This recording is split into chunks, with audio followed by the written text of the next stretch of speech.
Lucille Ball was the first woman to run her Yeah, own production. How did you end up doing that? Because that was in a time again when women couldn't even own property. When you right. started in '66, That's right. women could not Right. own That's right. They couldn't property have in a bank America. account. Right. So Yeah. how were you producing your own show? Well, I thought of the idea, and it's interesting. When you have guts, things happen for you, you know. I was in a meeting. We were in a meeting when we were just talking about doing this show. And I had actually sold the idea because I had made another pilot for ABC that didn't sell, and they thought that I could be a television star, so I came up with an idea. And when we were all having a meeting with the writers and everybody about it, the head of the network said, well, somebody has to commit to being with the show for 5 years. And the writers weren't sure, and the other producers weren't sure they want to be with the show for 5 years. And so I raised my hand and said, I will.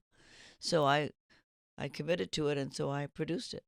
And it wasn't too mysterious for me because my father had Dick Van Dyke on the air and Andy Griffith and Gomer Pyle and the Real McCoys and his own show. And, you know, in every business, I mean, if one of your kids wanted to become a radio host, it wouldn't be that mysterious to them. They know Right. you do it. If you do it, it must be easy, right? You're the mommy, right? Right. Right. So for me, Sure. I watched my dad do it, so it didn't look that hard. It didn't look that mysterious. I understood sort of the lay of the land, and comedy was what my family was raised on. So, I mean, I learned on the job, and it was great. And I have got a very good story mind. I think I got that from my dad, I guess, but I can look at a script and know that it doesn't have a middle or it doesn't have a good arc. I mean, I have that ability. But to do a show about a single woman working, which wasn't Right, the story arc of the time, not married, not trying to get married, right. Well, that doing was her my right, passion. finding her own Yeah, way. It was inspiring. And again, I said foundationally, it laid the path for a yeah. lot of young girls to come to say, I can do it this way. I Right, don't have to, right, get married, become a homemaker, and do the path that my right. mom went through. Well, I wanted to do a show where the girl was the somebody. You know, she wasn't the secretary of somebody or the wife of somebody or the daughter of somebody, where she was the somebody.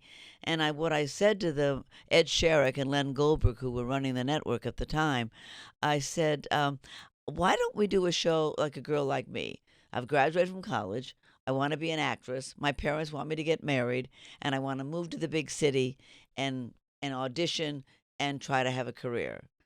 And I remember Ed Sherrick at the time said, well, would anybody watch a show like that? You know, and I brought him a book of Feminine Mystique. I said, you have to read this. This is where it's going. You know, this is this. And he said to me, is this going to happen to my wife? And actually it did. She left him for a jazz musician. But that was the thing, you know. If you can be right on the wave, that girl was on the wave. I mean, Gloria Steinem and Betty Friedan and those people, they were all just coming up. So we caught a wave all together. You know, that's a great thing. It became part of the movement.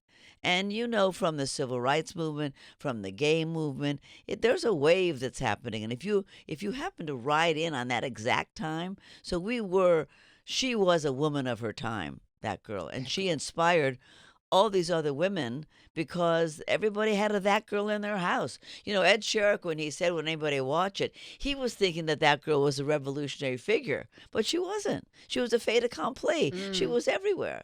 Every little household had this little girl who wanted to be that girl. You know, that's what we wrote in on.